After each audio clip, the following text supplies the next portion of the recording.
Good afternoon. Good afternoon. What's happening? This your girl Tiffany coming through here live in effect on this beautiful Monday, and today is the MLK Day. So Dr. King's birthday was on January 15th. All right, but they celebrate the 17th as a federal holiday to honor him. All right. So today on this MLK, I want to get into the topic about the Poor People Campaign. Because see, we don't give enough context on this subject. All right. So when we hear about Dr. King, the first thing that comes to mind is I have a dream, which is that, by the way, that's a beautiful speech.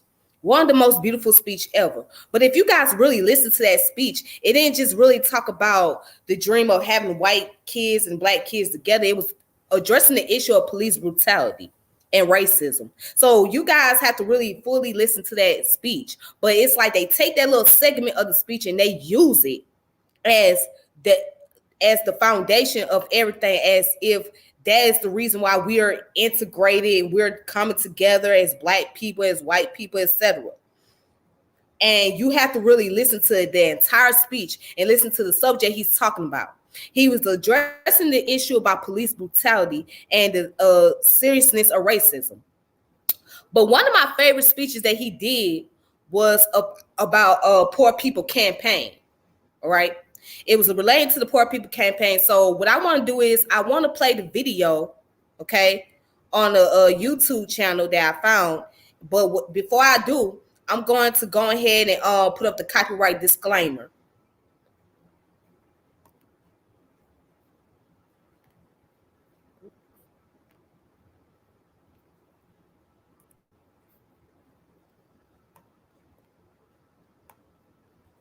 Let me go ahead and put up this copyright disclaimer real fast.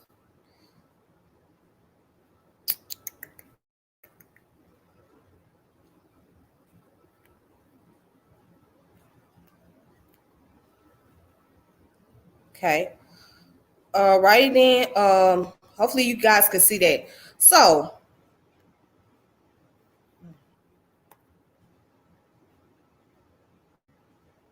let me go ahead. The copyright disclaimer. The copyright disclaimer under Section 107 of the Copyright Act of 1976, allowance is made for fair use for purposes such as criticism, comments, news reporting, scholarship, and research. Fair use is a use permitted by copyright statute that might otherwise be infringing. Non-profit, educational, or personal use tilts the balance in favor of fair use. Okay, so that's important. You gotta make sure you have that copyright disclaimer up. You know what I'm saying? So just let it be known. Okay, you see that? Hey, Sister Jolanda, how you doing? How you doing? How you doing? So I'm gonna go ahead and play this video, and this video kind of give into the outline of why Dr. King started the whole poor people campaign movement.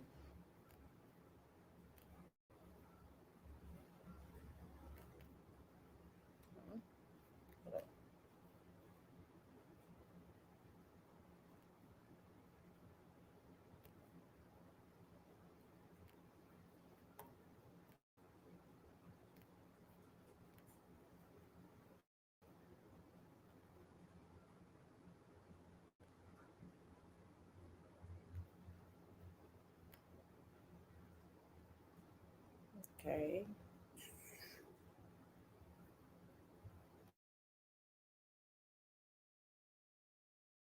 Peace to everybody in the chat.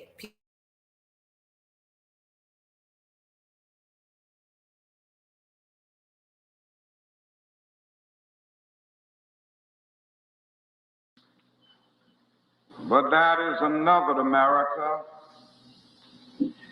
And this other America has a daily ugliness about it that transforms the buoyancy of hope into the fatigue of despair. In this other America, millions of people find themselves walking the streets in search for jobs that do not exist. In this other America, millions of people are forced to live in dilapidated, substandard housing conditions where they do not have wall-to-wall carpet, but where they all too often have wall-to-wall rats and roaches. In this other America, thousands of young people finish college or high school rather every year reading at an 8th grade or 9th grade level, not because they are dumb, not because they don't have native intelligence, but because the schools are so inadequate, so overcrowded, so devoid of quality, so segregated, if you will, that the best in these minds can never come out. And I guess the most critical problem in the other America is the economic problem. For in this other America, we find some 40 million of our brothers and sisters perishing on a lonely island of poverty in the midst of a vast ocean of material prosperity. Unemployment is still wide in the black community, and I need not pause to give the figures. They are before us every day. Now, unemployment is not the only problem. Underemployment is just as great or even greater. For most of the poverty-stricken people in our country are working every day, but they are making wages so inadequate that they cannot begin to function in the mainstream of economic life of the nation. They are working, in many instances, full-time jobs for part-time income. Now, because of this economic deprivation, that is a great deal of bitterness,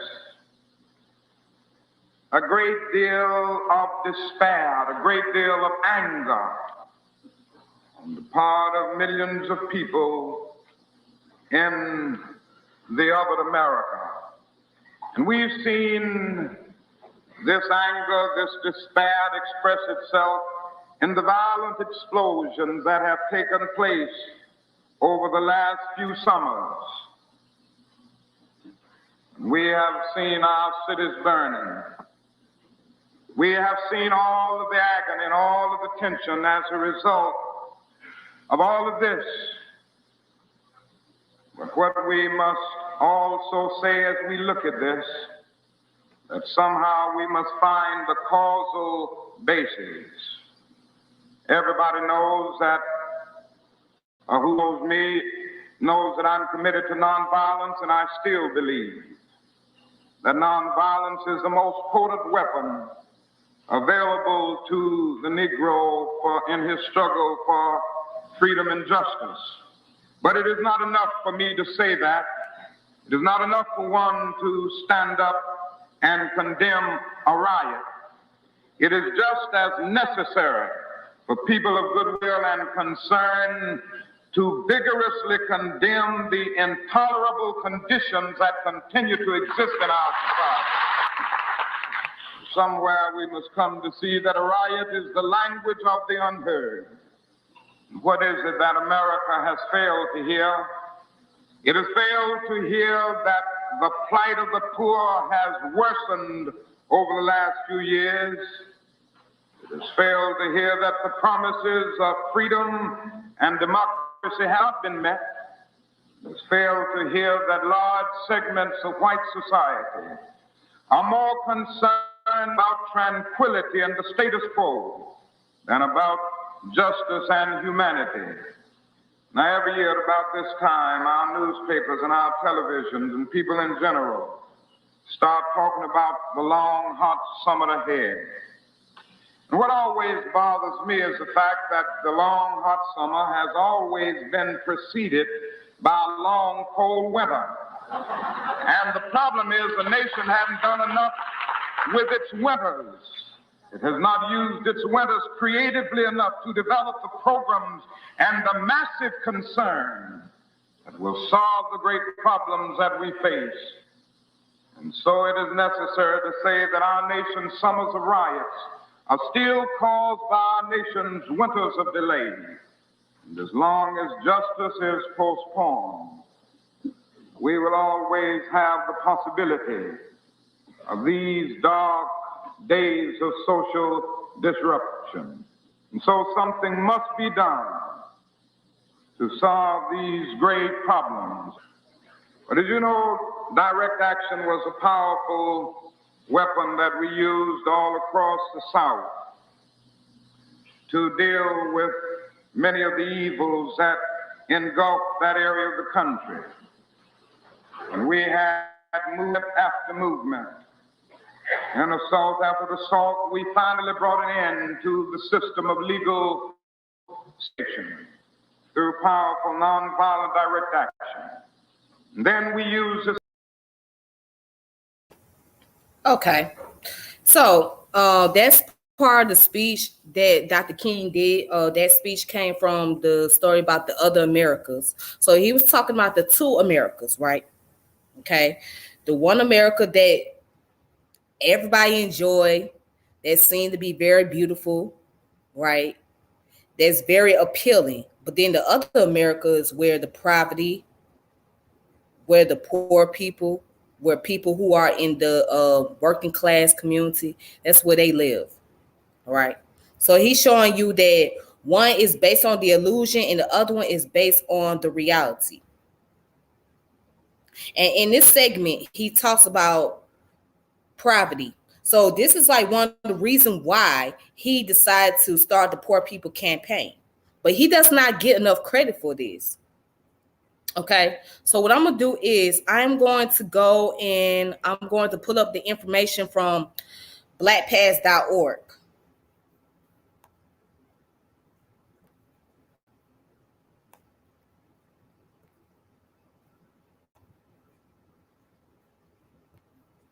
All right.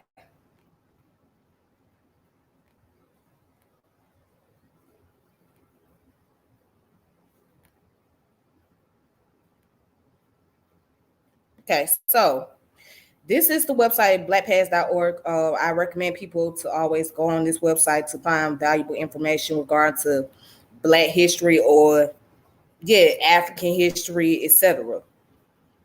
Anything you want to find, you can find on this website. Okay. So right here, according to this information, it says the Poor People Campaign was created on December 4th, 1967 by the Southern Christian Leadership Conference to address the issues of unemployment, housing shortage for the poor, and the impact of poverty on the lives of millions of Americans. Unlike earlier efforts directed towards helping African Americans gain civil rights and voting rights, SCLC and its leader, Dr. Martin Luther King Jr., now address issues that impacted all who were poor regardless of racial backgrounds. Their immediate aim was to secure federal legislation, ensuring full employment and promoting the construction of low-income housing to raise the quality of life of the nation and impoverished citizens. Okay, so this SCLC planned a nationwide march on Washington on April the 22nd, 1968, to focus attention on this issue and particularly to pressure Congress to pass legislation to address the employment and housing issues. SCLC leaders planned the creation of Resurrection City, a giant tent city on the mall in Washington, D.C., where demonstrators would remain until their demands were met. When Dr. King was assassinated in Memphis, Tennessee on April the 4th, 1968, movement leaders debated whether to go forward with the planned demonstration. They choose to continue the march with King's lieutenant, Reverend Ralph Abernathy, as its new leader. The march date was postponed on May the 12th of 1968, though a few hundred people arrived in Washington on the original date. The first week, May 12th to the 29th, brought a wave of nearly 5,000 demonstrators. During the second week, Resurrection City was completed. And it says the protesters, who were from a wide range of racial, ethnic, and socio-economic backgrounds, Native Americans from reservations, Latino from the Southwest, impoverished whites from West Virginia, as well as rural and urban Blacks, came together and spread the message of the campaign to various federal agencies. They also disputed life in Washington to try and force the government to respect At its peak, the number of protesters reached nearly 7,000, but still far short of the expectation of 50,000 people. The march was also marred by weather and leadership divisions. An unusual downpour of rain made the ground turn to mud, causing the tents to weaken and eventually forced people to leave. Tensions among the demonstrators themselves caused violent outbreaks and undermined the effectiveness of PPC leadership. The assassination of Senator Robert Kennedy, a presidential aspirant and one of the PPC's principal supporters in Congress on June 5th, 1968, sealed the fate of the campaign. Resurrection City closed 2 weeks later on June 19, 1968. All right, so, and that's that information. And then here's the reference at the bottom of the page. Okay, so given summary, the Poor People Campaign started on December 4th of 1967. It started in 1967 with Dr. King and the SCLC, which is Southern Christian Leadership Conference, okay? And the building is still around to this day in Atlanta, Georgia. And then it ended on June 19th of 1968. So obviously the goal didn't really accomplish much because, for one, Dr. King was assassinated in April. And when Ralph Abernathy took over, things got very hectic because there was some form of discrepancy going on with leadership. And plus, the weather brought about the interference of the demonstration, etc. So the whole concept was to address the issue of poverty in America. So this goes back to the speech that he was given about the two Americas. Okay. So Dr. King's whole point is, if we get the government involved and show them the crisis that's taking place and how capitalism has greatly affected a disadvantaged group, then maybe the government can hear us out. That was Dr. King's mission. His mission was to close the racial wealth gap in the African American community by putting up the Poor People's Campaign. That was his goal.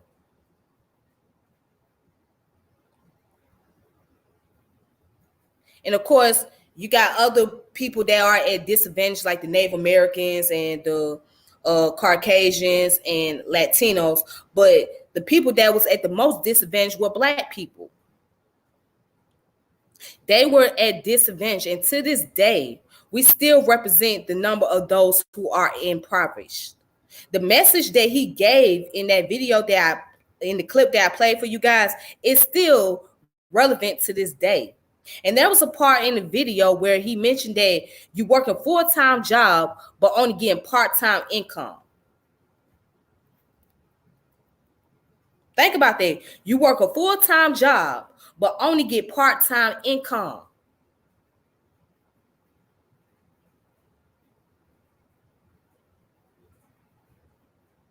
Now that's something deep right there to think about. And then I want to ask you guys a question. Maybe it's just me, but have you guys noticed anywhere you find Black people, whether it be in United States or overseas, they make up the majority of those that are in poverty? Have you noticed that? Even if there's a government that's predominantly Black, the people that's in those government systems, they are impoverished. They poor. I mean, you just have to think about this. Just think about it. Why is that? Why is that you see that going on across the world? Where Black people are, they always make up the majority of those that are in poverty. They are poor. Even if it was a government that was ran by Black people, why are they always poor?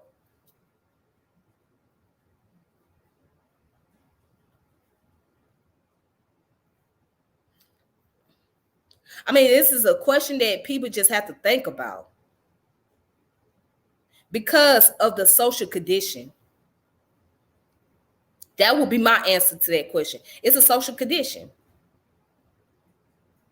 It's how we left. So once the resources was taken away from a lot of people, and once the resources being controlled by other people that don't even look nothing like you,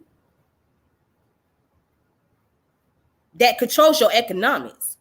And it dictates how much you're going to make. So in our case, our resources being controlled by those who don't look anything like us. They making lucrative income off of us, whether it's here in America or in other countries. They making money off of us. And we always receive little or nothing from these people. And it becomes a debate about capitalism. Is capitalism a good thing for Black people? Does capitalism really help Black people? Well, there's the pros and cons. It could be beneficial for an individual, but on a collective scale, no, it doesn't benefit Black people collectively. Because you still deal with the racial wealth gap. It does not close the racial wealth gap. Capitalism is the reason why we're in this predicament. I'm going to say that again. Capitalism is the reason why Black people are poor. Black people are not as wealthy. Capitalism and slavery both go hand in hand. So on a collective scale, it has not done anything for us collectively. Individually, it may help somebody individually or a certain group of people, certain individuals, but for a collective, no. And I want to give a shout out to Doggy Diamonds. He had a segment on there, and I didn't really get a chance to watch all of it, but the title speaks for itself. He said, just because Kanye West is a billionaire doesn't mean anything. And he's right. Just because you got Black billionaires and multimillionaires out here, that doesn't mean anything for a collective. They only make up a very small percentile of Black people who are wealthy. A very small percent. And most of them, those that are wealthy, they had to create that space for themselves. They didn't come from wealth. They didn't come from generational wealth, okay? So all these millionaires that you see and these billionaires, they didn't come from generational wealth. They had to find a space for themselves. They had to get their way up there to that level. And they had to work off the hands of these white folks to get there. It wasn't given to them. It wasn't passed down from generation. They had to work for that.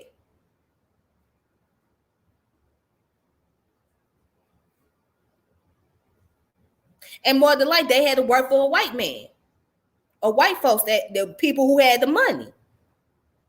And it didn't come from another Black person.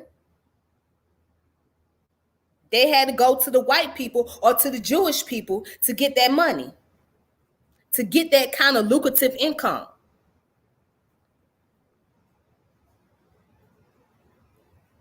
So again, just because you got a few billionaires and few multimillionaires does not equate to Black wealth.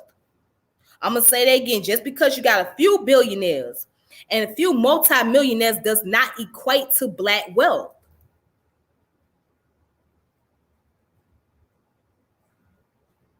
Because majority of us are poor. Majority of us are either in working class or we are poor, or we're absolutely poor. You're not going to find a large group of Black folks that are wealthy, especially in a place like America. You're not finna find that.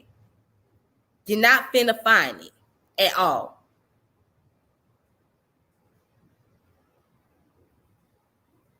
So I feel like this: if people gonna honor Dr. King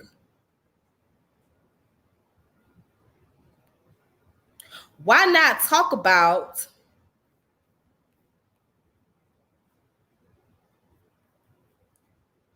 if people gonna honor Dr. King, right?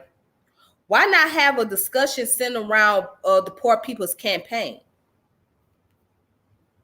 Why not look at that work? Because see, it seemed like folks forgot about what he have done as far as that organization is concerned. And that's not the only organization he was involved in. He was involved in SNCC, at CLC. It was so many of them. But we tend to forget this. We overlook this. And it still resonates to us to this day. It still has a lot of relevancy to this day.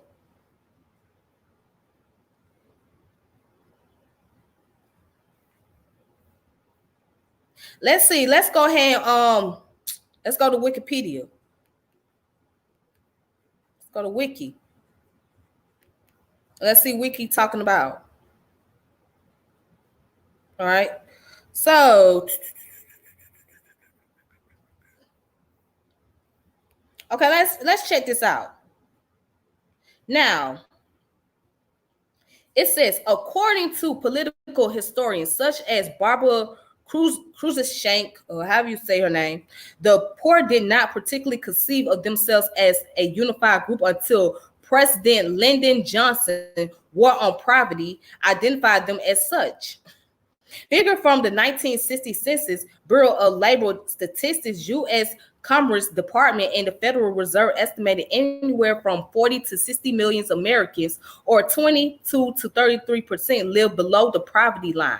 At the same time, the nature of poverty itself was changing as America's population increasingly lived in cities, not farms, and could not grow its own food. Poor African Americans, particularly women, suffer from racism. Hold on. Let me highlight that for a moment. Let me just highlight that. Poor African Americans, particularly women, suffer from racism and sexism that amplified the impact of poverty, especially after the welfare mothers became a nationally recognized concept.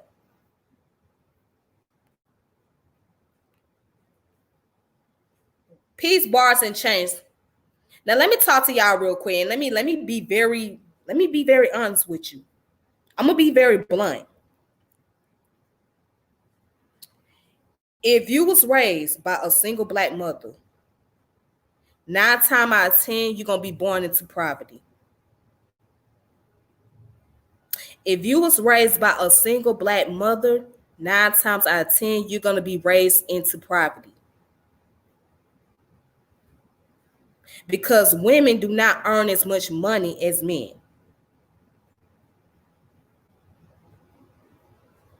And if by your mother being a black woman, and y'all may think that, oh, that doesn't exist. Yes, it does.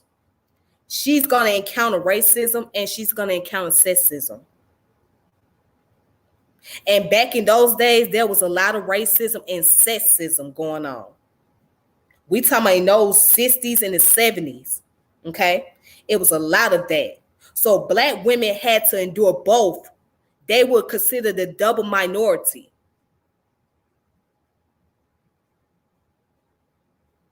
So if you got women that are head of household, right, and it's a single parent household, right, 9 times out of 10, you're going to be born into poverty. Because how the system was structured. And it's still similar to this day. Now, you got some women who are able to make it out the hood, make it out the projects, make it out the ghetto, and go live in a very nice home, you know, get a very decent job, paying job. But at the end of the day, the majority of black women, they in the hood. They in the projects. And most of them ain't going to make it out. And then most of them work a 9-to-5 job. Or some of them don't even have jobs and they rely on government assistance. So I'm going to say this. You have those. Now, I want y'all to hear me loud and clear because I don't want anybody misconstruing what I'm saying. You do have those black women who are able to make it out the hood, make it out the projects, and go into a nice suburban community and live a particular lifestyle. You got women who are entrepreneurs, who are business owners, who are CEOs of a company or management, but they only make up a small percentage of black women. Majority of the black women, you will find them in the ghetto. You will find them in the process. In the projects, excuse me. I say process. In the projects, you'll find mostly black women living in the projects. So if you grew up with a single black mother, 9 times out of 10, you have grown up in poverty.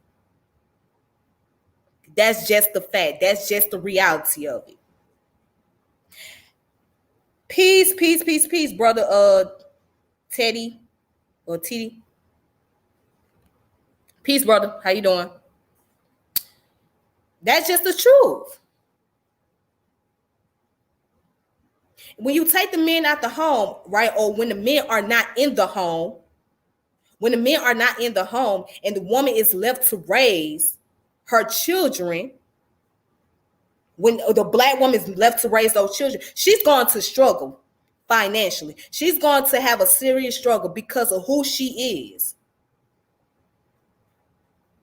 Yeah, and she might get these little programs or whatever. She might get a little help from the government here and there, but she's still going to struggle.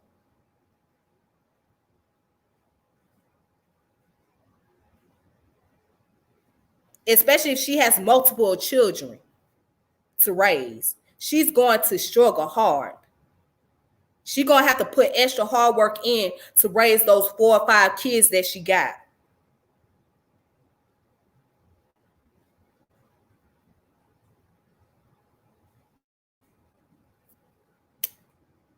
So I just want to throw that out there.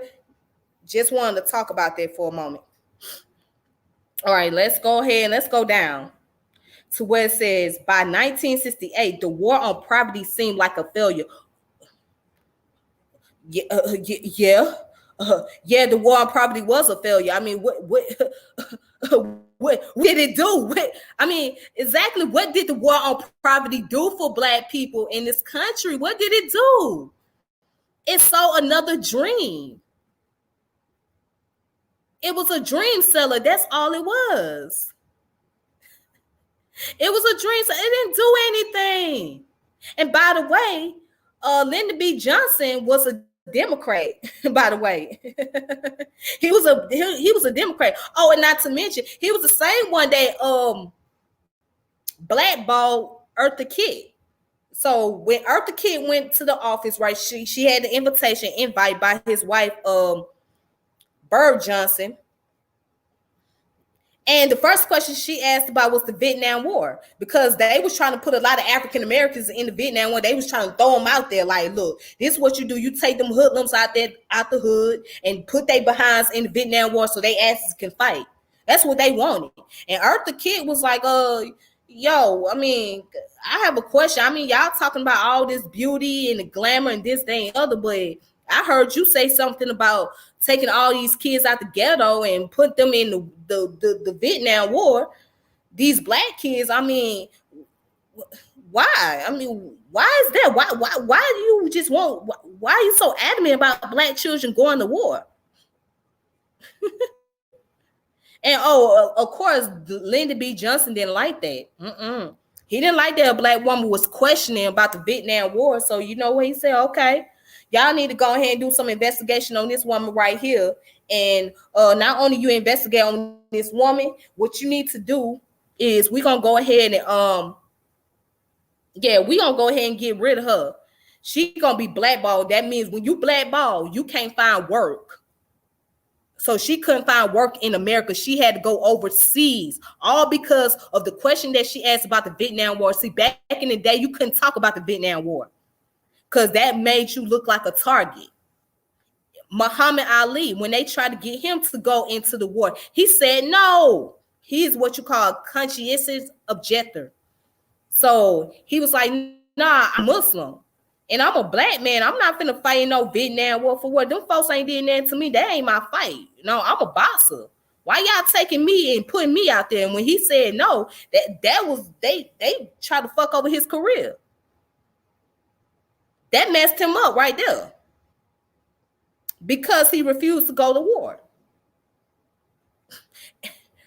But of course, the war on poverty wasn't going to do anything. Lyndon B. Johnson didn't care that much about black folks. The man was racist. So it didn't matter if he was a Democrat, he was a racist. Oh boy.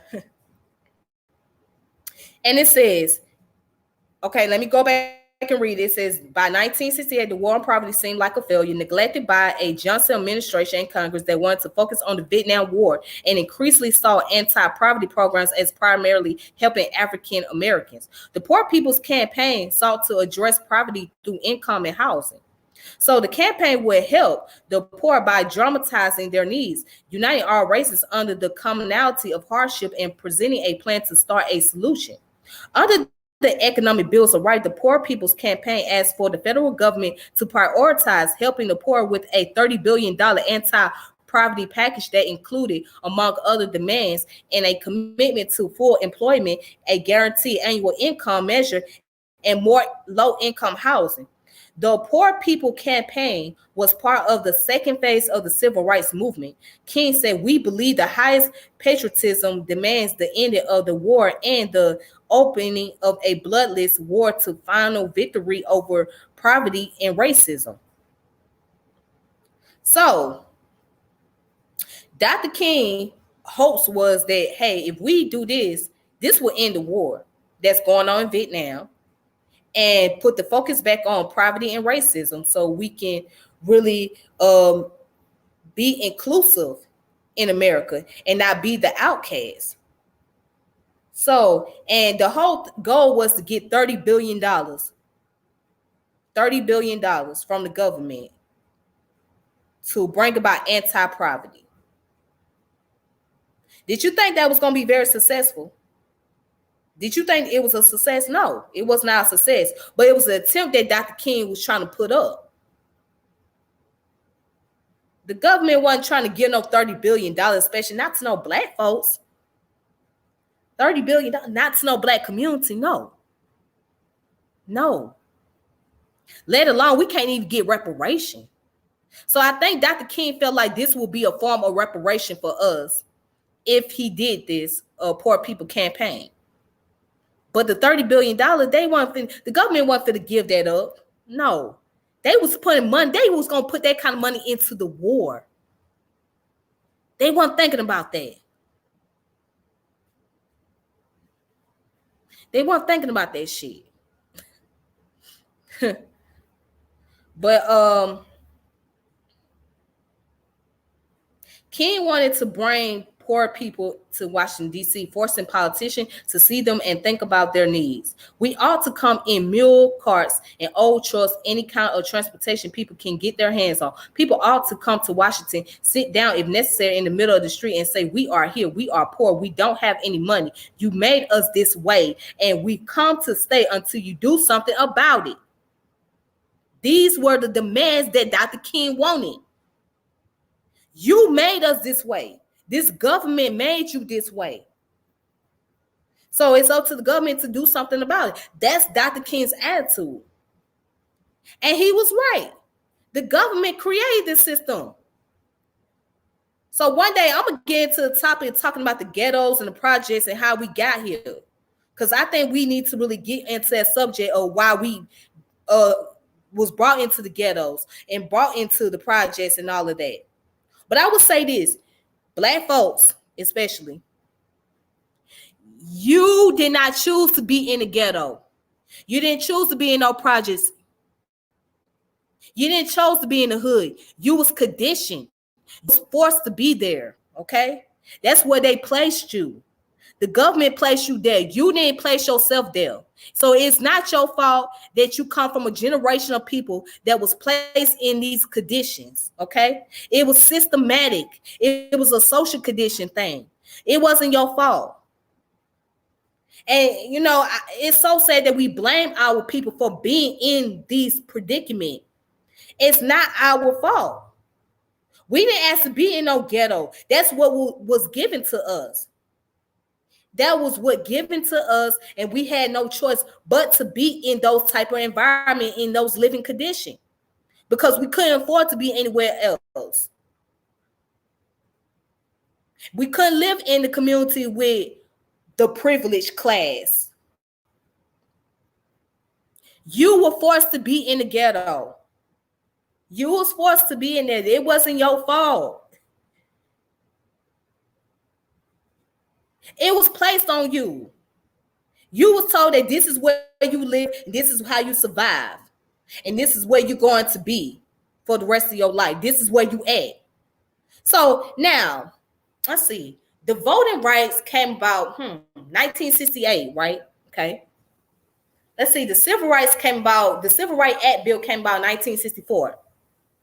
Okay, so you're looking at 57, 58 years of the civil rights and the end of Jim Crow. Do you expect our people out of that 58 years to automatically get out of the mentality they in? No. Do you expect for our people automatically to get out of the condition they in? No.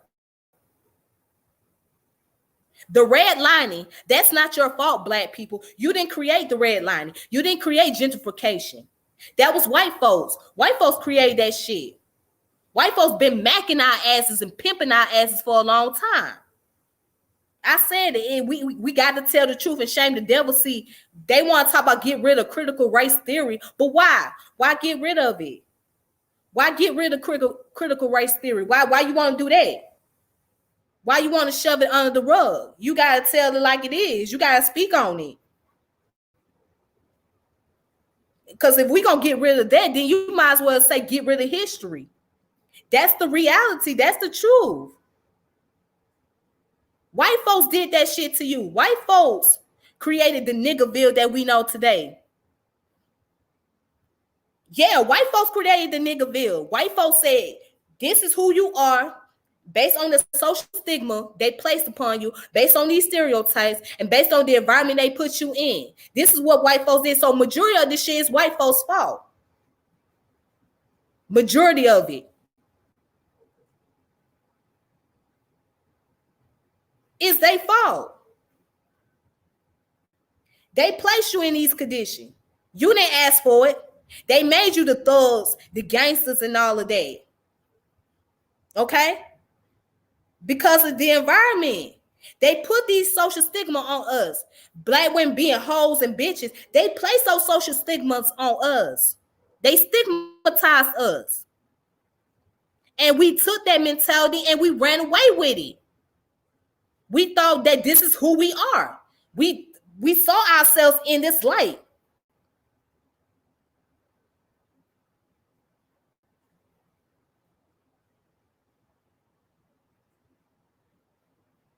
Because we have been stigmatized. And baby, I can go on about other stuff, but I'm gonna save it to after I get done with this video, you know. Cause it's a lot of stuff.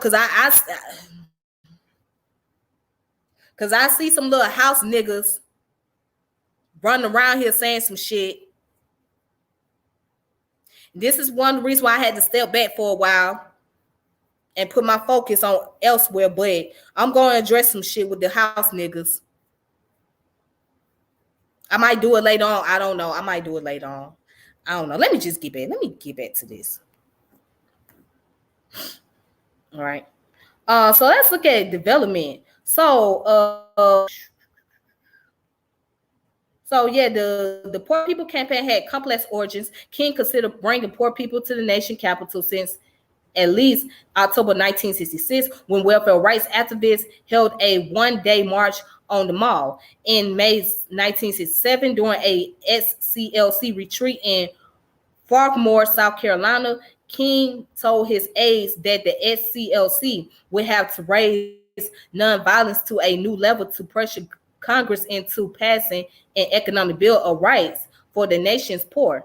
The SCLC resolved to expand its civil rights struggle to include demands for economic justice and to challenge the Vietnam War. In his concluding address to the conference, King announced a shift from reform to revolution and stated, "We have moved from the era of civil rights to an era of human rights."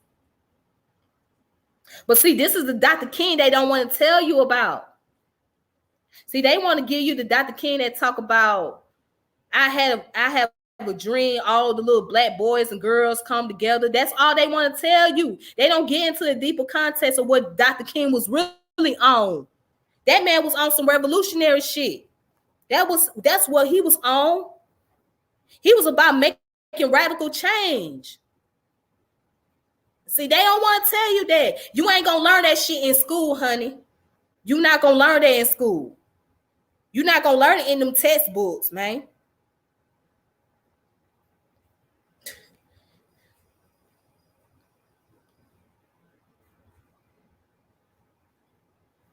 In response to the anger that led to riots in 1967 in Newark from July the 12th to July the 17th, and Detroit July the 23rd to the 28th, King and his close confidant Stanley Levison wrote a report in August titled "The Crisis in America's Cities," which called for disciplined urban disruption, particularly in Washington. Now check this out. Okay, and it says, to dislocate the functioning of a city without destroying it can be more effective than a riot because it can be longer lasting, costly to society, but not wantonly destructive. Moreover, it is more difficult for a government to quell it by superior force. Mass civil disobedience can use rage as a constructive and creative force. It is purposeless to tell Negroes they should not be enraged when they should be. Now, check this out. Hold on. Indeed, they will be mentally healthier if they do not suppress rage, but vent it constructively and use its energy peacefully but forcefully to cripple the operation of an oppressive society. Civil disobedience can be utilized, the militancy wasted in riots to seize clothes or grocery many did not even want. Civil disobedience has never been used on a mass scale in the North. It has rarely been seriously organized and, resolutely pursued. Too often in the past was it employed incorrectly. It was resorted to only when there was an absence of mass support and its purpose was headline hunting. The exceptions were the massive school boycotts by Northern Negroes. They shook educational systems to their roots, but they lasted only single days and were never repeated. If they are developed as weekly events at the same time that mass sit-in are developed inside and at the gates of factories for jobs, if simultaneously thousands of unemployed youth camped in Washington as the bonus marchers did in the 30s with these and other practices without burning a match or firing a gun, the impact of the movement will have earthquake proportions. In the bonus marches, it was the government that burned down the marchers' shelters when it became confounded by peaceful civil disobedience. This is not an easy program to implement. Riots are easier just because they need no organization to have an effect. We will have to develop mass discipline forces that can remain excited and determined without dramatic conflagration. Yeah, conflagration. All right. So this is Dr. King writing the reports about this. Okay, so he said the reason why riots is happening is because of the condition that people are living in. People are tired of their living condition. So this is why you have riots taking place. People are tired of the injustice. This is why riots. So Dr. King said, well, the solution is not to use riots. However, we can't tell a bunch of angry black folks to not riot. We can't tell a bunch of angry black folks to not go loot. We can't tell them folks that. We have to be understanding. And we have to be compromising. And that's what Dr. King was on. Understanding and compromising. So yeah, he was about nonviolence, but at the same time, he understood why people rioted and they used the force of violence. He understood that everybody's not going to be nonviolent. Everybody's not going to turn the other cheek. Everybody's not going to sit here and say, we shall overcome. Everybody's not going to do that. And Dr. King understood that. He understood what he was up against and what he was going to be dealing with. Even when he had the march in Selma, you think all them black folks turned the other cheek? You think all the black folks had their hands? So no, some black folks was fighting back. Some black folks were throwing shit.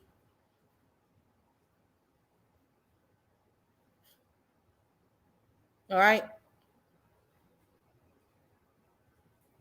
Okay, so I'm gonna have to skip some of this. I'm just gonna go down to the publicity. Thus, SCLC announced the campaign on December 4th, 1967. King delivered a speech which identified a kind of social insanity which could lead to national ruin. In January 1968, the SCLC created and distributed an economic fact sheet with statistics explaining why the campaign was necessary. King avoided providing specific detail about the campaign and intended to redirect the media attention to the values at stake. The Poor People's Campaign held firm to the movement's commitment to nonviolence. We are custodians of the philosophy of nonviolence, said King at a press conference, and it has worked. In February 1968, King announced specific demands: $30 billion for anti-poverty, full employment guaranteed income, and the annual construction of $500,000 affordable residence. This is his plan. That was Dr. King's plan, $30 billion for anti-poverty. The media often discouraged those within the movement who were committed to nonviolence instead of focusing on issues of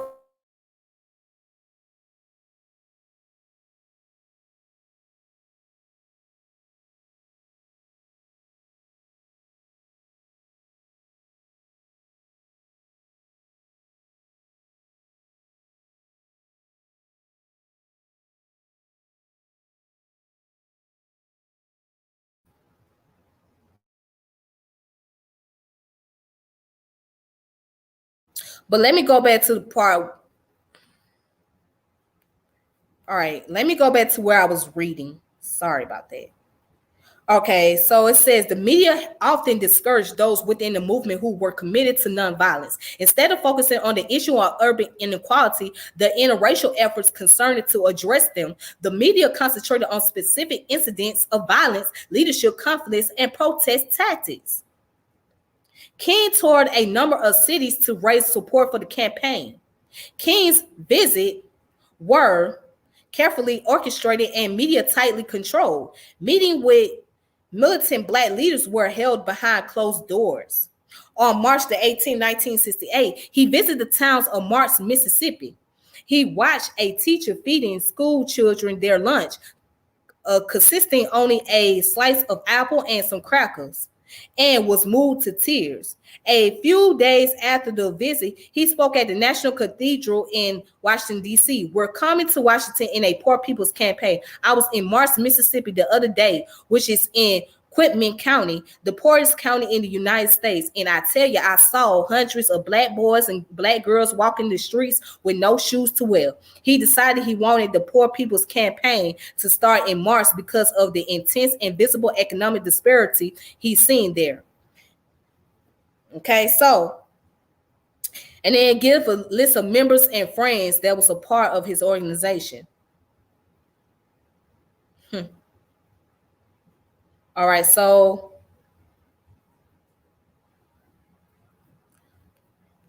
let's stop right there. Now, talk about Mississippi. Mississippi and Louisiana and Arkansas, they are the most poorest state in the United States. Out of all the states, those are the main three states that are very poor. Louisiana, Arkansas, and Mississippi. And I think Alabama is too, but don't quote me on that. Those are the poorest states. So Dr. King direction he was headed to the direction that he needed to go. He saw what he saw. Black boys and girls walking down the street with no shoes on. walking 10 miles to schools and all that.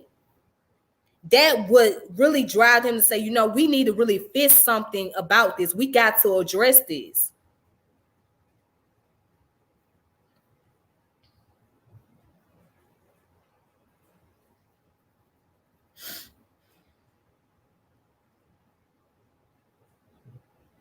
Okay, now let's look at the part where it says marchers. Okay. Marches, campaigns leaders recruited across the country, first in the east and south, and then increasingly westward, reaching poor people in Texas and the Southwest, as well as California and the West Coast. People of all walks of life came from across the nation. Many volunteers were women, and many had been involved in other civil rights protests. People commenting on their reasons for participation explained that they wanted to participate in a decision that affect their lives, and to explain how federal programs intended to help them sometimes left them behind completely. They stressed that they were deprived of their basic human rights, and they wanted to make their situation known in the nation capital. Most did not own their homes or have basic utilities where they live. Many did not receive federal benefits of any sort.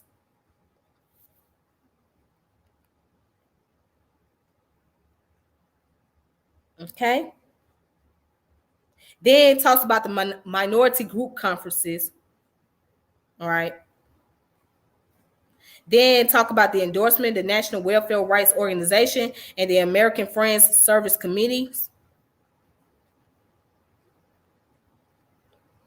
Okay, so the government reaction and preparation. Check this out. The prospect of an occupation of Washington by thousands of poor people triggered fears of rioting. Johnson administration prepared for the campaign as though it might attempt a violent takeover of the nation capital.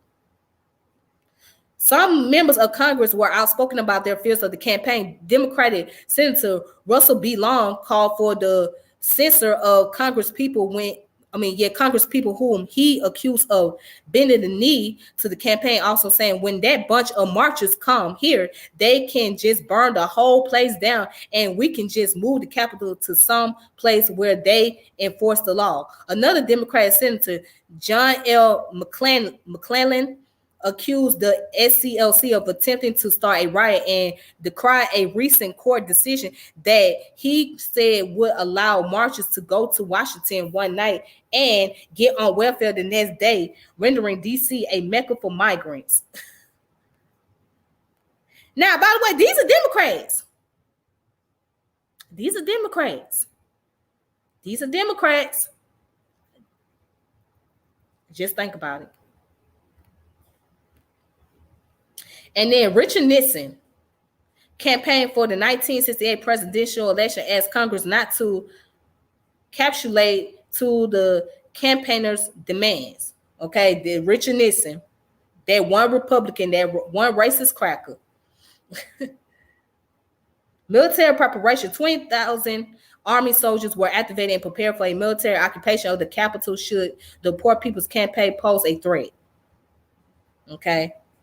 And so, as you see, Operation POCAM, which is the Federal Bureau of Investigation, stole to monitor and disrupt the campaign, which it code-named POCAM. The FBI, which had been targeting King since 1962, COINTELPRO increased its effort after King's April 4th, 1967 speech titled Beyond Vietnam. It also lobbied government officials to oppose King on the grounds that he was a communist. So back then, communism was deemed as a threat. So anytime, especially if you have Black person that joined the Communist Party, they was carefully watched closely. They were watched very closely because communism was deemed as a threat to the American government, to the American system back then. All right, so yeah, they thought he was a communist, an instrument in the hands of subversive forces seeking to undermine the nation, and affiliated with two of the most dedicated and dangerous communists in the country, Stanley Levison and Harry Watchell. After Beyond Vietnam, these efforts were reportedly successful in turning lawmakers and administration officials against King, the SCLC, and the cause of civil rights. After King was assassinated and the marches go underway, reports began to emphasize the threats of black militancy instead of communism. Hmm.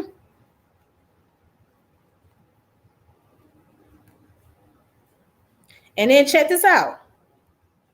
Operation Pro Cam became the first major project of the FBI's Ghetto Informant Program, which recruited thousands of people to report on poor black communities. The GIP, the FBI quickly established files on SCLC recruiters in cities across the U.S. FBI agents posed as journalists using wiretaps and even recruited some of the recruiters as informants. Does that not sound familiar? Does that not sound familiar? Hey Snap, how you doing? Does that not sound familiar? The GIP program, the Ghetto Informant Program, quickly, right? They brought in the FBI. They acted as the journalists. They used wiretaps and they recruited some of the recruiters as informants.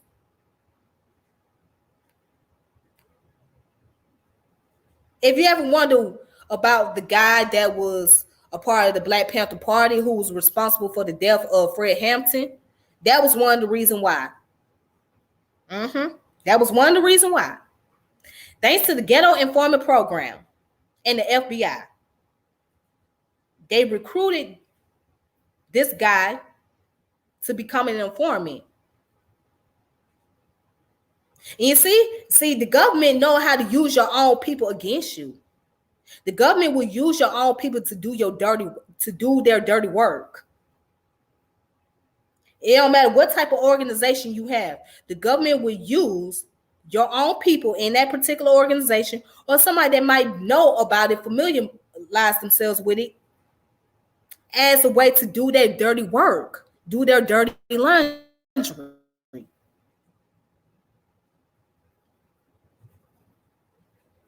Don't it get interesting? Very interesting. And it goes on to say that the FBI sought to disrupt the campaign by spreading rumors that it was bankrupt, that it would not be safe, and that participants would lose welfare benefits upon returning home. Local bureaus reported particularly successful intimidation campaigns in Birmingham, Alabama, Savannah, Georgia, and Cleveland, Ohio. In Richmond, Virginia, the FBI collaborated with the John Barch Society to set up an organization called the Truth About Civil Turmoil, TAT, held events featuring a black woman named Julia Brown who claimed to have infiltrated the civil rights movement and exposed its communist leadership.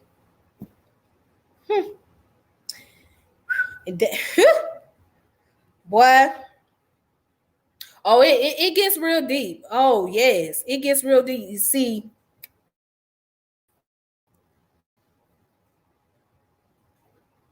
the government knows how to use the weapon. They know how to use tactics. And one of those tactics is using your own people against you. If the government can bribe them and make a deal, then the people can go for that. They can go for the deal and they could use them. So what the government has done is did a chess move. So they did a chess move by using our people as the pawn against the organization.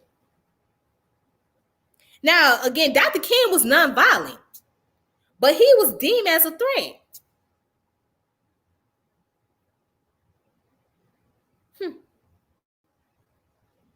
So it was no win for black people. So whether you was violent or nonviolent, you was going to be deemed as a threat to the government.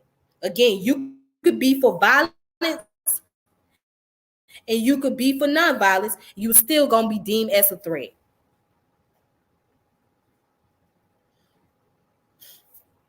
This is so much for a campaign to focus on poverty. So much for a campaign to focus on poverty. All this man wanted was to make sure that billions of dollars was going into the impoverished community across America. And he was deemed as a threat because he created organization.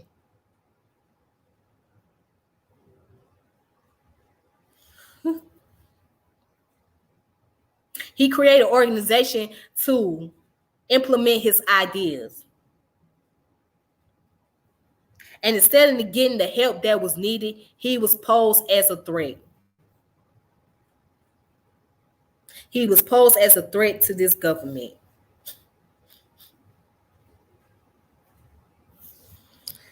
Damn. Damn, damn, damn, damn, damn, damn, damn, damn, damn, damn. So let's look at the events in 1968. Okay. All right, I just want to read this part. It says Memphis sanitation strike. So in February and March of 1968, King directed his attention to the Memphis sanitation strike. Although King continued to tour to raise support for the marches to Washington, he declared the Memphis strike to be a major part of the campaign itself. On March 28th, unusual violent incidents in Memphis brought negative media scrutiny to the Poor People's Campaign. The FBI released negative editorials for newspaper publication, implying that the Memphis outbursts foreshadowed mass violence by the Poor People's Campaign in Washington. The SCLC released counter editorials, which included the statement, "The issues at stake is not violent versus nonviolent, but poverty and racism."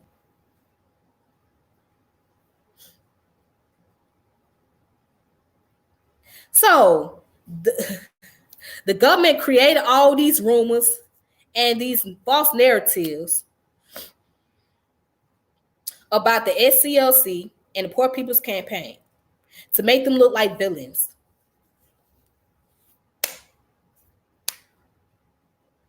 But you know what? I'm just gonna stop there. If you guys want to look up more information, you can go on Wikipedia and read about the Poor People's Campaign. You can look it up for yourself. Okay. All right. So, also, I want to show you guys something else.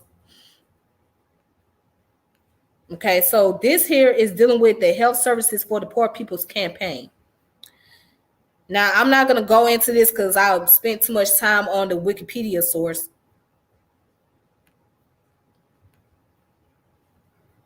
But right here, as you can see, the ncbi.nlm.nih.gov, okay, which is the National Library of Medical National Institute of Health. Okay, that's the website. So as you can see, it says the public health report, the health services for the Poor People campaigns. So if you guys want to look that up, you can look at it on your own discretion.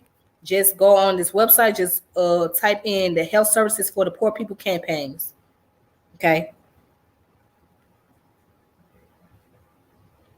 All right. So I just wanted to kind of like show you guys that. And then I want to give you guys a reading materials so you guys can look into. And I will also post up the information on my social media on my social media page. So if you guys are on Facebook, I will post it on Facebook, and I'm gonna also start using my Twitter account. So my Twitter account is Miss French 89. So Miss French 89. I'm gonna put it in the comment section. That's my Twitter account, Miss French 89 Twitter. Okay. So I'm gonna start posting information on there too. But anyways, but yeah, I want to give you guys some read material. So the name of this book right here,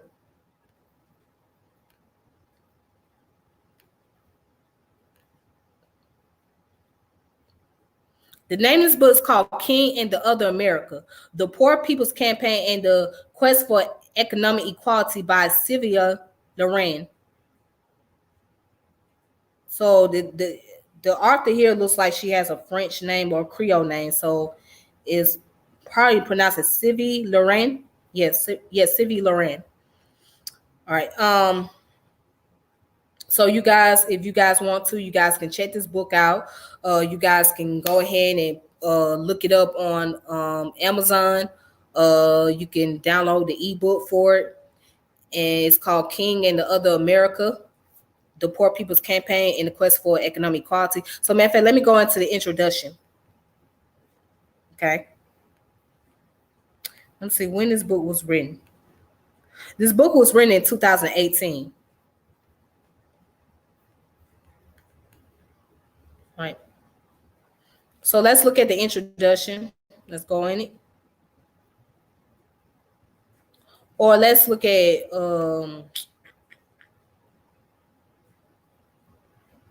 let's read the intro.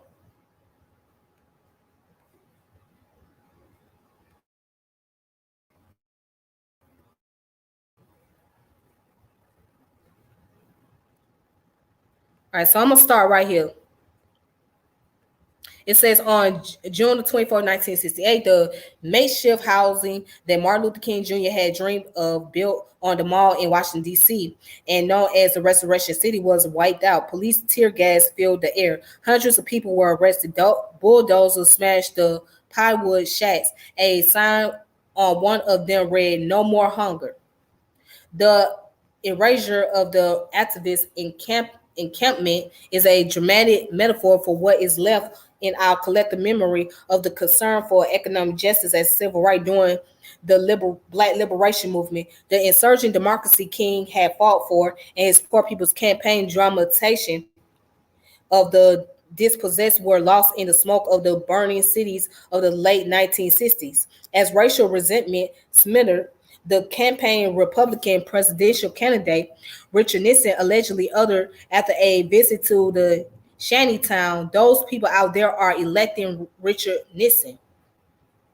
The voice of the poor was silent, and the voice of the unheard, the way King named the uprising, was suddenly strident and subjected to political maneuvering.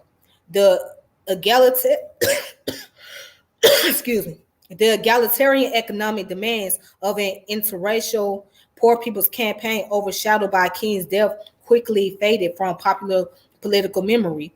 Most historical interpretation of his last crusade have tended to emphasize its utopian and delusional features, its doomed fate, only minimally exploring its underpinning so as to insinuate King's reputation from grace for this final campaign. So you guys just give me a moment, please.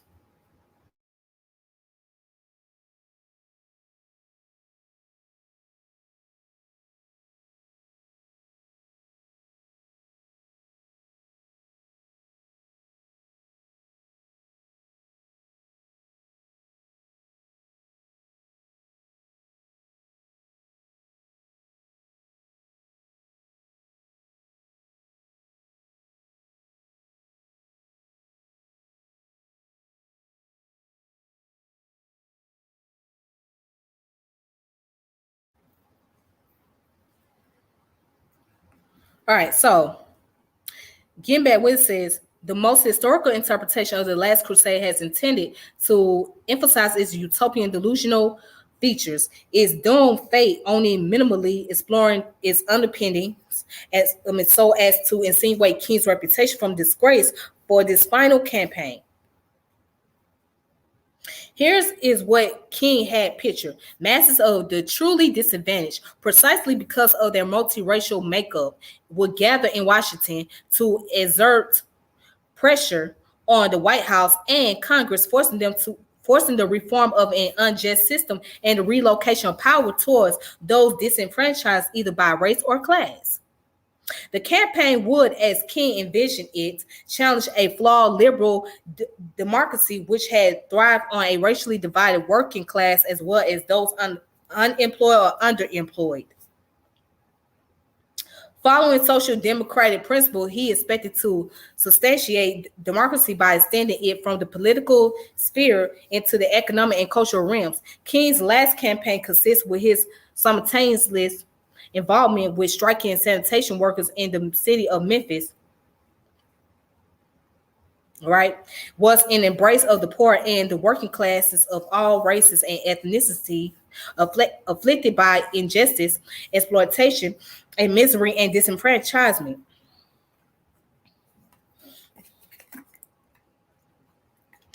He was indignant at the dramatic wealth inequality that plagued an oblivious nation and exacerbated racial disparities.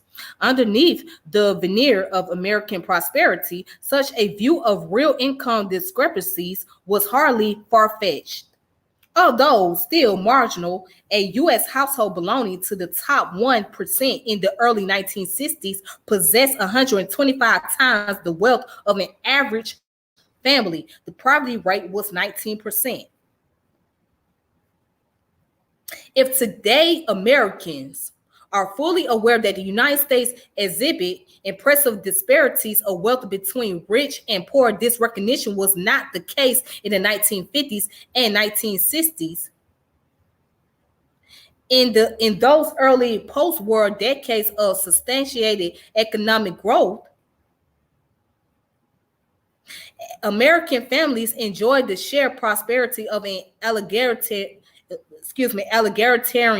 society in which income, savings, and wealth were not so starkly concentrated in the hands of a few top wage earners. Yet, precisely because everyone seemed to benefit from a fair distribution of wealth, King and others worry about the invisibility of those left behind. All right, so and that's the intro to this book. Okay, and you guys can check it out. I'll make sure I post up the information on my social media page. So for those of you that follow me on Facebook, make sure you check me out on Facebook. Yeah, be on the lookout for the information. And also follow me on Twitter because I'm gonna start using my Twitter account. I don't be on there as much. But yeah, anyways, this is the book that you guys need to look into. Okay, so with that being said, you guys, that's it for that topic. Now I want to continue on what I was gonna say earlier. Okay. Um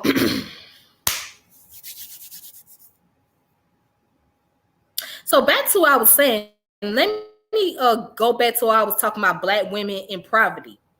So yeah, as I was saying before, if you was raised by a single black mother, 9 times out of 10, you're gonna be born in poverty. 9 times out of 10. You have a great chance of being in poverty.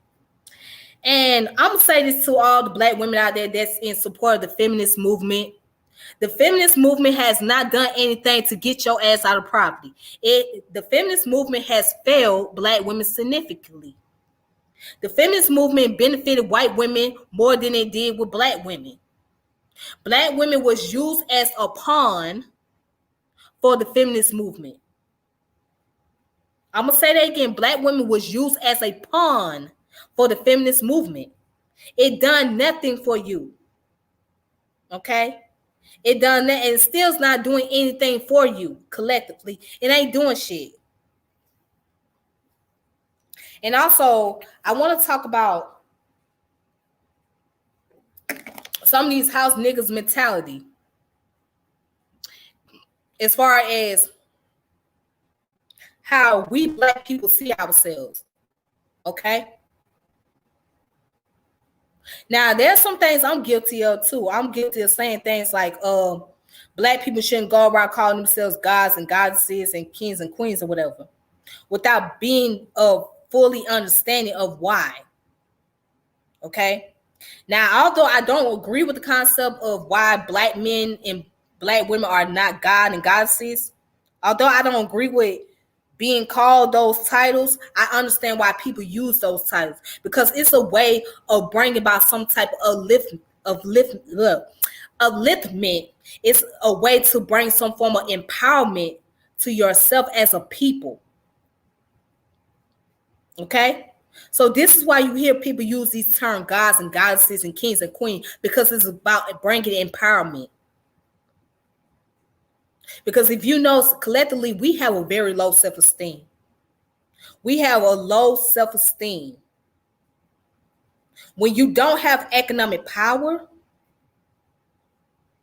or economic resources, you tend to have very low self-esteem. And when you do get economic power and resources, that low self-esteem is still there. That's why when folks get money, we don't know what to do with it. We go out there and we ball, we spend it up because we ain't never had wealth. We never been shown how to go about constructively dealing with wealth, how to go about putting our money back into our community. We never been shown that because we ain't grew up like that. All we wanted was what we saw on television. If we see that nice ass house, when we see that fancy ass car, them nice ass jewelry, them nice ass clothes, that's what we're gonna gravitate for. We're going to gravitate for those things because that's what we want. That's what we desire. We think that's equivalent to wealth. And that's not really the case.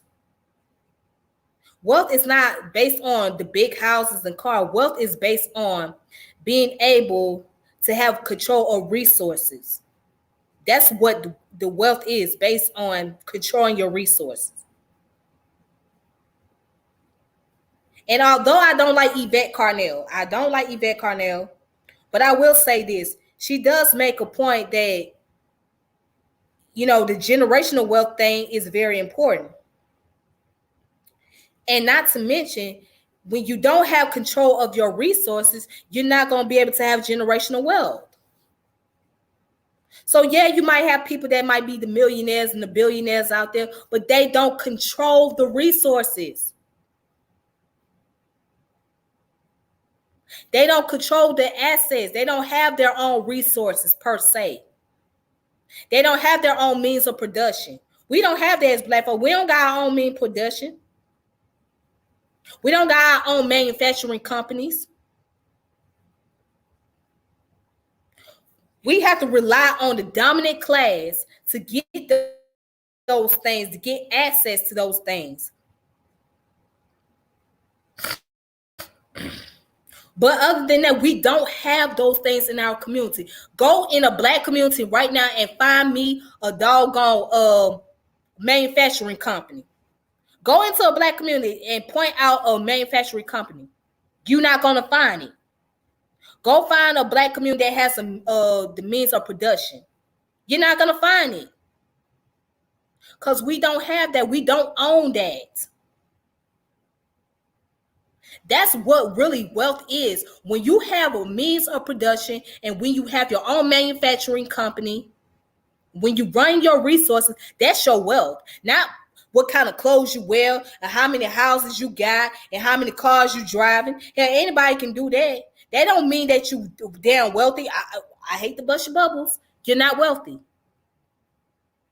You're not wealthy. When you start owning the means of production, when you start taking over resources in your community, that's what your wealth is based on. Why you think that our people wanted 40 acres and a mule? Our people wanted 40 acres and a mule because they wanted to control the means of production in their community. They wanted to control resources. So when you have 40 acres, that is equivalent to resources.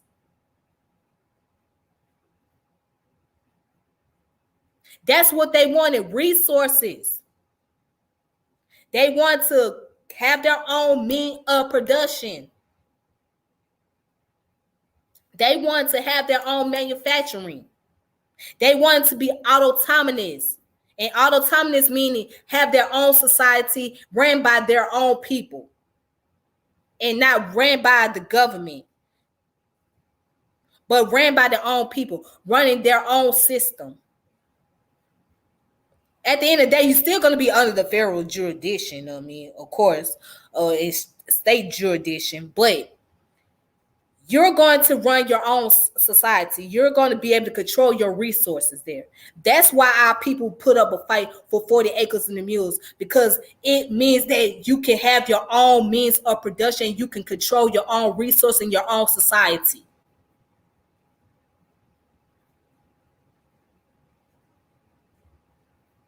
That's what it means.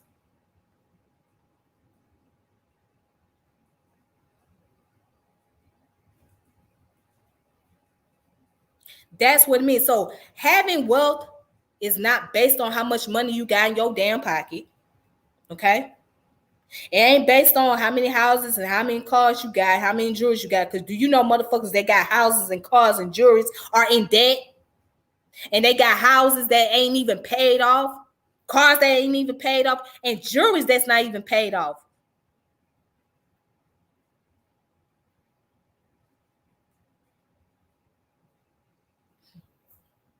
I mean, come on now, think about it.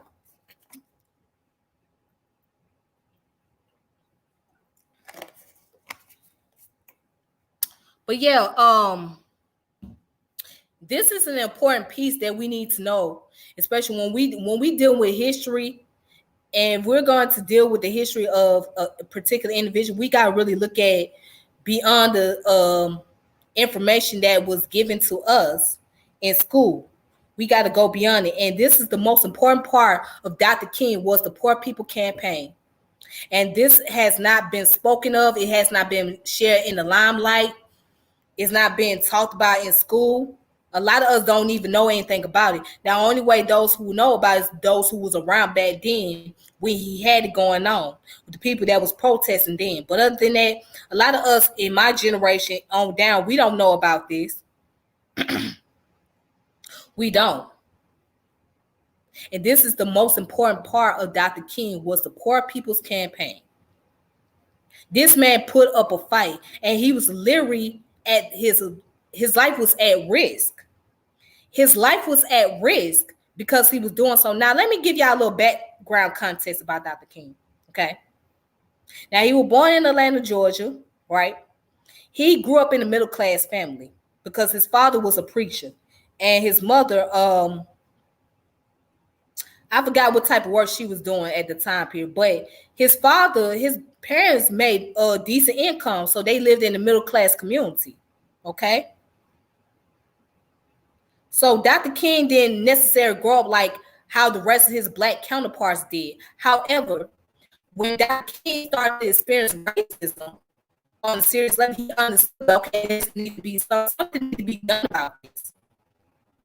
Right? He went to college at 15 years old. He went to Morehouse College. Okay. At 15. So he's seen a lot of his black counterparts did not have the fortitude to go to college like he did, or they weren't raised in the community the way he was raised. So he was like, okay, now something gotta be done. Something gotta be done about this. Something is not right. What is going on here?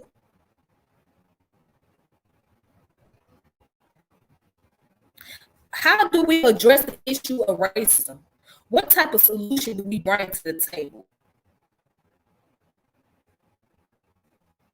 How do I grab the people's attention? So Dr. King was able to give a speech in a preaching style. He used his preaching voice as a way to deliver the speech to the people because he knew that was going to get their attention. Okay, and not only that, he was able to organize, come up with different organizations and organize with other organizations out there and work with them, come together, sit down at the table, even with the radical black folks, and try to do something.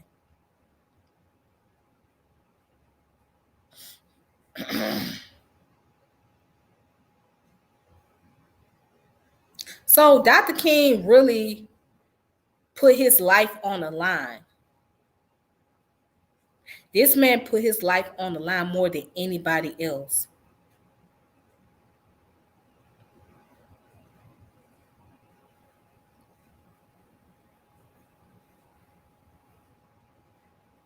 And this is the part that we don't see. So when you guys take the time out to make sure you guys check out the Two Americas and the Three Evil of Society. Okay. Check out all his other speeches and get to really see Dr. King for what he really is. Get to really see what Dr. King was really on. And go back and rewatch I Have a Dream speech. Go back and rewatch that speech. Rewatch it and listen closely to that speech. So Dr. King was more revolutionary than y'all think. He was more revolutionary. Y'all might think that he came off as a little bougie Negro or whatever, but that man was more revolutionary. That man really put up a fight for his life.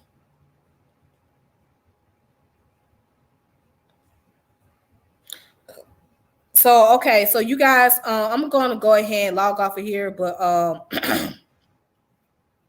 and I thank you all for watching this video. So with that being said, peace and power and elevation be to all of you. I'll come back on here later on to deal with a subject that is very similar. So we're going to talk about I'm going to go into the national welfare's rights. So I'm going to go into that because I think that needs to be brought into the conversation too.